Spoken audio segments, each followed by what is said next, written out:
Gujarat anti terrorist squad અને હરિયાણાના એસટીએફે સંયુક્ત ઓપરેશન હાથ ધરી એક 19 વર્ષના યુવકને ઝડપી પાડ્યો છે, જે લાંબા સમયથી શંકાના દાયરામાં હતો. તેની પ્રવૃત્તિ આતંકવાદીઓ સાથે જોડાયેલી હતી. કોણ છે આ યુવક અને કેવી રીતના ગુજરાત એટીએસ અને હરિયાણા એસટીએફે ઓપરેશનને પાર પાડ્યું, તેની વિગતે વાત કરવી છે. વૈષ્ણવજન તો તેને કહીએ જે પીડ પરાઈ જાનાને રે. નમસ્કાર, નવજીવન ન્યૂઝમાં તમારું સ્વાગત છે અને હું છું તમારો પ્રશાંત દયાળ. વાત કરવી છે એક એવી ઘટનાની. આપણે એવું માનીએ છીએ કે બધે જ શાંતિ છે, પણ એ શાંતિ હોય છે એ સમય પોલીસ માટે બહુ જ ચિંતાનો હોય છે, કારણ કે શાંતિના સમયમાં જ આતંકીઓ પોતાના મનસૂબાને પાર પાડે છે.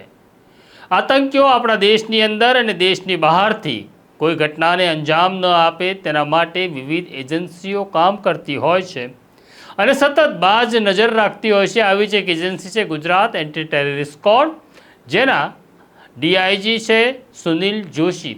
સુનિલ જોશીને એક માહિતી મળે છે કે એક યુવક છે જેનું નામ છે અબ્દુલ રહેમાન, જે 19 વર્ષનો છે અને ઉત્તર પ્રદેશમાં રહે છે. તેની પ્રવૃત્તિ શંકાસ્પદ છે. કેન્દ્રીય ગુપ્તચરો આ ઘટનાની પાછળ લાગેલા હતા અને ત્યારે કેટલીક મહત્વની જાણકારી કેન્દ્રીય ગુપ્તચરોને મળે છે. કેન્દ્રીય ગુપ્તચરો આ માહિતી ગુજરાત એટીએસને આપે છે અને ગુજરાત એટીએસના ડીવાયએસપી શંકર ચૌધરી હરિયાણા પહોંચે છે. હરિયાણા એસટીએફના અધિકારીઓ સાથે મિટિંગ કરે છે અને પછી નક્કી કરે છે કે જે ઇન્ફોર્મેશન છે તે યુવકને ઝડપવો છે. એટલે ઉત્તર પ્રદેશના 19 વર્ષના અબ્દુલ રહેમાનને ઝડપી પાડવામાં ગુજરાત એટીએસ અને એસટીએફને સફળતા મળી. અબ્દુલ રહેમાન છેલ્લા લાંબા સમયથી પોલીસના રડારમાં હતો.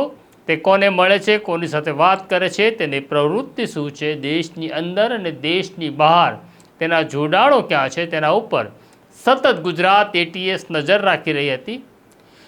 એટીએસ અને એસટીએફના હાથે ઝડપાઈ ગયેલા અબ્દુલ રહેમાનના ઘરે જ્યારે સર્ચ ઓપરેશન કરવામાં આવે છે, ત્યારે અબ્દુલ રહેમાનના ઘરમાંથી 2 જીવતા હેન્ડ ગ્રેનેડ મળી આવે છે. આમ તે આતંકવાદી સંગઠન સાથે સંકળાયેલા હોવાના કેટલાક પુરાવા પણ ગુજરાત એટીએસને મળ્યા છે. પણ મામલો હરિયાણા એસટીએફનો છે, એટલે હવે હરિયાણા જ આ મામલે ગુનો નોંધશે અને તપાસનો દોર હરિયાણા પોલીસ ચલાવશે.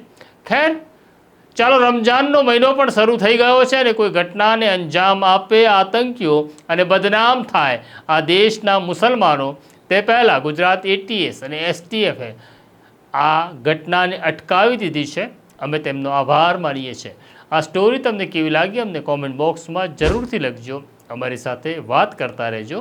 મને ને મારા સાથી જયંત દાફડાને રજા આપો. નમસ્કાર. વૈષ્ણવજન તો તેને કહીએ જે પીડ પરાઈ